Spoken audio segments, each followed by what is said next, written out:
CWRC ನಿನ್ನೆ ಕೊಟ್ಟಿರುವಂತ ನಿರ್ದೇಶನ ರಾಜ್ಯದ ಪಾಲಿಗೆ ಗಾಯದ ಮೇಲೆ ಬರೆ ಎಳೆದಂತಾಗಿದೆ. ಮುಂದಿನ 15 ದಿನ ಅಂದ್ರೆ ಇವತ್ತಿನಿಂದ 15 ದಿನಗಳ ಕಾಲ ಪ್ರತಿನಿತ್ಯ 3500 ಕ್ಯೂಸೆಕ್ ನೀರನ್ನು ರಿಲೀಸ್ ಮಾಡಿ ಅನ್ನೋ ಸೂಚನೆಯನ್ನ CWRC ಕೊಟ್ಟಿದೆ. 15 ದಿನ 3500 ಕ್ಯೂಸೆಕ್ ಫ್ಲೋ ರೇಟ್ ಅಲ್ಲಿ ನೀರು ಬಿಡುಗಡೆಯಾದರೆ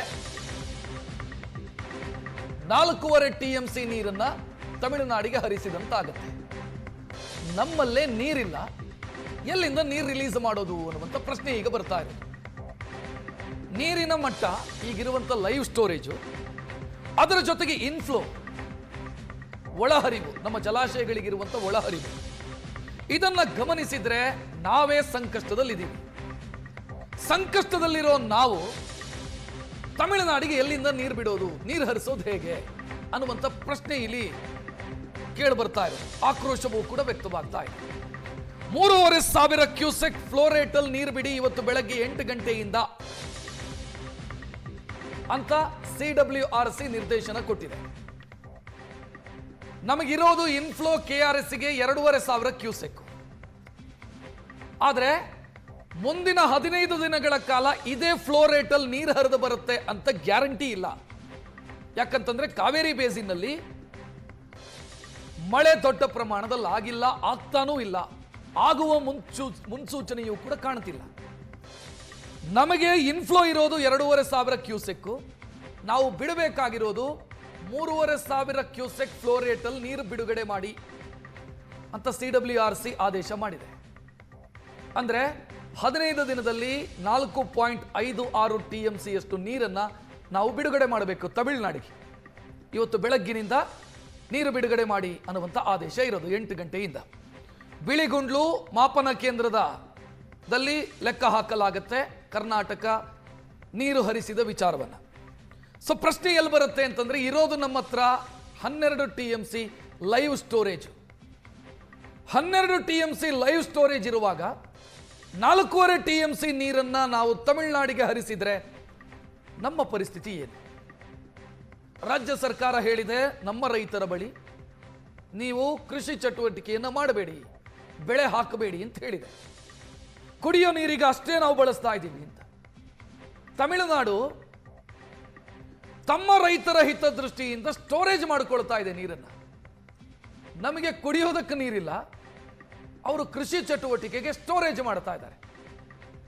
ಸೊ ಇದು ಏನ್ ಲೆಕ್ಕಾಚಾರ ಅನ್ನುವಂಥ ಪ್ರಶ್ನೆಯನ್ನ ಕರ್ನಾಟಕದ ಜನ ಕೇಳ್ತಾ ಇರೋದು. ಮಂಡ್ಯ ರೈತರ ಗಾಯದ ಮೇಲೆ ಬರೆ ಎಳೆಯುವಂತ ಸ್ಥಿತಿಯಾಗಿದೆ ಈಗ CWRCಯ ಆದೇಶ. 3500 ಕ್ಯೂಸೆಕ್ ನೀರು ಹರಿಯಬಿಟ್ಟರೆ ರಾಜ್ಯದ ಸ್ಥಿತಿ ಏನು? ಕಾವೇರಿ ಭಾಗದ ಸ್ಥಿತಿ ಏನು? ರಾಜ್ಯ ಸರ್ಕಾರಕ್ಕೆ ತಲೆನೋವಾಗಿದೆ. ಆದೇಶ 4.5 TMC ನೀರನ್ನ ರಿಲೀಸ್ ಮಾಡಿದ್ರೆ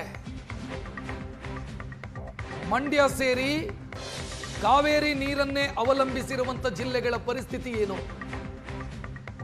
ಮಂಡ್ಯ ಜಿಲ್ಲೆಯಲ್ಲಿ 83% ಮಳೆ ಕೊರತೆಯಾಗಿದೆ. ಇನ್ಫ್ಲೋ ಅಂತ ನಾವು ತೆಗೆದುಕೊಂಡ್ರೆ 4 ಜಲಾಶಯಗಳ ಒಳಹರಿವನ್ನ ಕನ್ಸಿಡರ್ ಮಾಡಿದ್ರೆ 60% ಶಾರ್ಟೇಜ್, 60% ಶಾರ್ಟೇಜ್ ಇದೆ ನಮ್ಮ 4 ಜಲಾಶಯಗಳಿಗೆ ಒಳಹರಿವಿನ ಪ್ರಮಾಣ. ಮುಂದಕ್ಕೆ ಮಳೆಯಾಗತ್ತಾ? ಸಾಧ್ಯತೆ ಕಡಿಮೆ ಇದೆ. ಆ ಸಾಧ್ಯತೆ ಕಾಣ್ತಾ ಇಲ್ಲ ನಮಗೆ. 2 ತಿಂಗಳ ಮಳೆಗಾಲ, ನಮಗೆ ಮಳೆ ಬರೋದೇ ಜೂನ್ನಿಂದ ಸೆಪ್ಟೆಂಬರ್ ವರೆಗೆ. ಜೂನಲ್ಲಿ ಕಡಿಮೆ, ಜುಲೈನಲ್ಲಿ ಜಾಸ್ತಿ, ಆಗಸ್ಟ್ನಲ್ಲಿ ಮಳೆ ಆಗಬೇಕಿತ್ತು, ಮಳೆಯಾಗುವಂತ ಮುನ್ಸೂಚನೆ ಕಾಣ್ತಾ ಇಲ್ಲ. ಜುಲೈ ಮಳೆಗಾಲ ಕೈ ಕೊಟ್ಟಿದೆ, ಜೂನಲ್ಲಿ ಮಳೆ ಕೈ ಕೊಟ್ಟಿದೆ. ನಮಗೆ ಮಳೆಯಾಗೋದು 4 ತಿಂಗಳು, ಸೆಪ್ಟೆಂಬರ್ ವರೆಗೆ ಮಾತ್ರ. ಆದರೆ ತಮಿಳುನಾಡಿಗೆ ಒಂದು ನ್ಯಾಚುರಲ್ ಅಡ್ವಾಂಟೇಜ್ ಇದೆ. ಅದು ಯಾವುದು ಅಂತಂದ್ರೆ, ಅವರಿಗೆ ಹಿಂಗಾರು ಮಳೆ ಚೆನ್ನಾಗಾಗತ್ತೆ, ನಮಗೆ ಆ ಅಡ್ವಾಂಟೇಜು ಕೂಡ ಇಲ್ಲ. ಅವರಿಗೆ ಮಳೆಗಾಲ ಆರಂಭ ಆಗೋದೇ ಅಕ್ಟೋಬರ್ನಿಂದ, ಅಂದ್ರೆ ದೊಡ್ಡ ಪ್ರಮಾಣದ ಮಳೆಯಾಗೋದು, ಹಿಂಗಾರು ಮಳೆಯಾಗೋದು 60% ಮಳೆಯಾಗೋದು ಅಕ್ಟೋಬರ್ ತಿಂಗಳಿನಿಂದ, ಅಕ್ಟೋಬರಿಂದ ಡಿಸೆಂಬರ್ ವರೆಗೆ. ನಮ್ಮ ಮಳೆಗಾಲ ಮುಕ್ತಾಯ ಆಗ್ತಾ ಬರ್ತಾ ಇದೆ. ಅವರಿಗೆ ಮಳೆಗಾಲ ಬರಬಹುದು ಅಥವಾ ಮಳೆ ಚೆನ್ನಾಗಿ ಆಗಬಹುದು ಗೊತ್ತಿಲ್ಲ. ಅವರಿಗೆ ನ್ಯಾಚುರಲ್ ಅಡ್ವಾಂಟೇಜ್ ಇದೆ, ನಮಗಿಲ್ಲ. ಸೊ ನಾವೇನು ಮಾಡಬೇಕು ಅನ್ನುವಂಥ ಪ್ರಶ್ನೆ ಈಗ ರೈಸ್ ಆಗ್ತಾ ಇದೆ. ತಮಿಳುನಾಡಿಗೆ ಪ್ರತಿದಿನ 3,500 ಕ್ಯೂಸೆಕ್ ನೀರು ಬಿಡುಗಡೆಗೆ CWRC ನಿರ್ದೇಶನ ಕೊಟ್ಟಿದೆ. ಬರದ ನಡುವೆ ನೀರು ಬಿಡುಗಡೆ ಆದೇಶಕ್ಕೆ ರೈತರು ಆಕ್ರೋಶ ವ್ಯಕ್ತಪಡಿಸ್ತಾ ಇದ್ದಾರೆ. ಮಂಡ್ಯ ಜಿಲ್ಲೆಯ ವಿವಿಧೆಡೆ ಪ್ರತಿಭಟನೆಯ ಮುನ್ಸೂಚನೆ ಕಾಣ್ತಾ ಇದೆ. ಜಿಲ್ಲಾಡಳಿತ ಹೈ ಅಲರ್ಟ್ ಆಗಿದೆ. ಮಂಡ್ಯ SP ಶೋಭಾರಾಣಿ ಅವರ ನೇತೃತ್ವದಲ್ಲಿ ತುರ್ತು ಸಭೆಯನ್ನು ನಡೆಸಲಾಯಿತು. KRS ಜಲಾಶಯ ಸೇರಿ ಸೂಕ್ಷ್ಮ ಪ್ರದೇಶದಲ್ಲಿ ಬಿಗಿ ಭದ್ರತೆಯನ್ನು ಒದಗಿಸಲಾಗ್ತಾ ಇದೆ. ಹೆಚ್ಚುವರಿ ಪೊಲೀಸರನ್ನು ನಿಯೋಜಿಸಲಾಗ್ತಾ ಇದೆ. ಅಹಿತಕರ ಘಟನೆಗಳು ನಡೆಯಬಾರದು ಅಂತ ಮುನ್ನೆಚ್ಚರಿಕೆಯನ್ನ ವಹಿಸಲಾಗ್ತಾ ಇದೆ. ಮಂಡ್ಯ ಸೇರಿ ಕಾವೇರಿ ನೀರನ್ನ ಅವಲಂಬಿಸಿರುವಂತ ಜಿಲ್ಲೆಗಳು ಸರಣಿ ಪ್ರತಿಭಟನೆಗಳಿಗೆ ಸಾಕ್ಷಿಯಾಗುವಂತ ಸಾಧ್ಯತೆ ಇದೆ, ಇನ್ಕ್ಲೂಡಿಂಗ್ ಬೆಂಗಳೂರು. ಬೆಂಗಳೂರಿಗೆ 2.5 TMC ನೀರು, 2.3 TMC ನೀರು ತಿಂಗಳಿಗೆ ಬೇಕು. ಕಾವೇರಿ ನೀರೇ ಬೇಕು ತಿಂಗಳಿಗೆ. ಆದರೆ ನಮ್ಮಲ್ಲಿ ನೀರಿಲ್ಲದ ಕಾರಣ ಬೆಂಗಳೂರು, ಮೈಸೂರು, ಮಂಡ್ಯ ಎಲ್ಲ ಜಿಲ್ಲೆಗಳು ಕೂಡ ಸಮಸ್ಯೆಯನ್ನು ಅನುಭವಿಸಬೇಕಾಗತ್ತೆ. ಹೆಚ್ಚಿನ ಡೀಟೇಲ್ ನೀಡೋದಕ್ಕೆ ನಮ್ಮ ಪ್ರತಿನಿಧಿ ನಂದನ್ ನೇರ ಸಂಪರ್ಕದಲ್ಲಿ. ನಂದನ್, ಗಾಯದ ಮೇಲೆ ಬರೆ ಹಾಕಿದ್ದಾರೆ. ಸದ್ಯ ಮಂಡ್ಯದ ಜನ ನಿನ್ನೆಯಿಂದಲೇ ಆಕ್ರೋಶ ವ್ಯಕ್ತಪಡಿಸಿದ್ದನ್ನ ಗಮನಿಸಿದ್ವಿ. ಏನು ಹೇಳ್ತಾರೆ ರೈತರು, ರೈತ ಮುಖಂಡರು, ಜನ ಏನೇನು ಸಿದ್ಧತೆಯನ್ನು ಮಾಡ್ಕೊಂಡಿದ್ದಾರೆ ಮುನ್ನೆಚ್ಚರಿಕಾ ಕ್ರಮವಾಗಿ? ರಕ್ಷತ್, ರೈತರ ಆಕ್ರೋಶ ಹೆಚ್ಚಾಗೋದಕ್ಕೂ ಕೂಡ ಒಂದು ಕಾರಣ ಇದೆ. ಯಾಕಂತ ಹೇಳಿದ್ರೆ ಈ ವರ್ಷ ಮಳೆಯ ಕೊರತೆ ಸಾಕಷ್ಟು ಕಾಡ್ತಾ ಇದೆ. 83% ಕೊರತೆ ನಮಗೆ ಕಾಡ್ತಾ ಇರ್ತಕ್ಕಂಥದ್ದು. ಈ ನಡುವೆ ಇರ್ತಕ್ಕಂಥ ನೀರನ್ನ ಬ್ಯಾಲೆನ್ಸ್ ಮಾಡೋದಕ್ಕೆ ಅಂತೇಳಿ ಸರ್ಕಾರ ರೈತರ ಬಳಿ ಒಂದು ಮನವಿಯನ್ನು ಮಾಡುತ್ತೆ. ಸ್ವತಃ DK ಶಿವಕುಮಾರ್ ಅವರೇ ಈ ಬಾರಿ ಹೊಸ ಬೆಳೆಯನ್ನು ಬೆಳಿಬಿಡಿ ಅನ್ನುವಂಥ ಮನವಿಯನ್ನು ಮಾಡ್ತಾರೆ. ಆದರೆ ಈ ನಡುವೆ CWRC ಆದೇಶ ಹೊರಬಿದ್ದಿದೆ. ಪ್ರತಿನಿತ್ಯ 3,500 ಕ್ಯೂಸೆಕ್ ನೀರನ್ನು 15 ದಿನಗಳ ಕಾಲ ಹರಿಸಬೇಕು ಅನ್ನುವಂಥದ್ದು. ನಮಗೆ ನೀರಿಲ್ಲ, ತಮಿಳುನಾಡಿಗೆ ಎಲ್ಲಿಂದ ನೀರು ಕೊಡ್ತೀರಾ ಅನ್ನುವಂಥ ಪ್ರಶ್ನೆ ಇದೀಗ ರೈತರು ಕೂಡ ಮಾಡ್ತಾ ಇರ್ತಕ್ಕಂಥದ್ದು. ಅಂದರೆ ಕಾವೇರಿ ಕೊಳ್ಳದ ಡ್ಯಾಮ್ಗಳ ಪರಿಸ್ಥಿತಿನ ನಾವು ಗಮನಿಸಿದ್ರೆ, ನೀವು ದೃಶ್ಯಗಳಲ್ಲಿ ಗಮನಿಸಬಹುದು, ನಾನು ತೋರಿಸ್ತಾ ಹೋಗ್ತೀನಿ. ನಾನೀಗ KRS ಜಲಾಶಯದಲ್ಲಿ ಇದ್ದೀನಿ.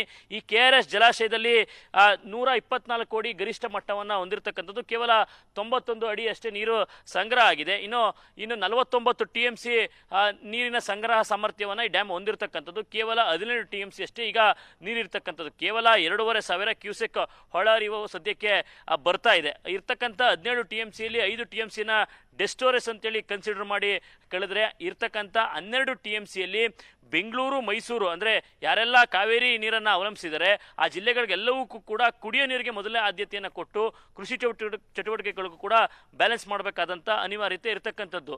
ಈ ಇರ್ತಕ್ಕಂಥ ನೀರಿನಲ್ಲಿ ಪ್ರತಿನಿತ್ಯ 3,500 ಕ್ಯೂಸೆಕ್ ತಮಿಳುನಾಡಿಗೆ ಬಿಟ್ಟರೆ 4.5 TMC ಅಷ್ಟು ನೀರು ಖಾಲಿಯಾಗುತ್ತೆ. ಆ ನಂತರದಲ್ಲಿ ಇನ್ನೂ ದಿನಗಳು ಪರಿಸ್ಥಿತಿಗಳು ಬಿಗಡಾಯಿಸ್ತಾ ಹೋಗುತ್ತೆ.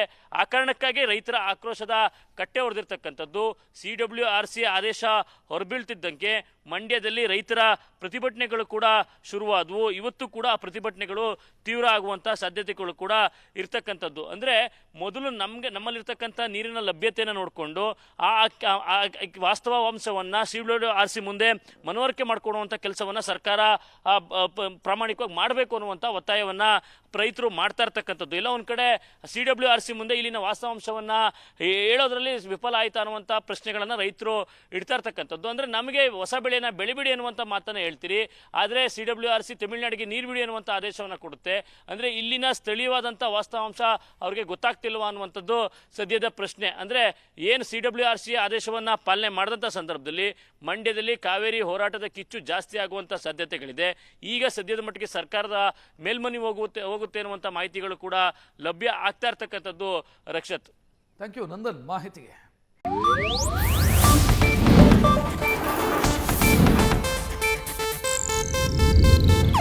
ಇದು ಏಷ್ಯಾನೆಟ್ ನ್ಯೂಸ್ ನೆಟ್ವರ್ಕ್ ಪ್ರಸ್ತುತಿ.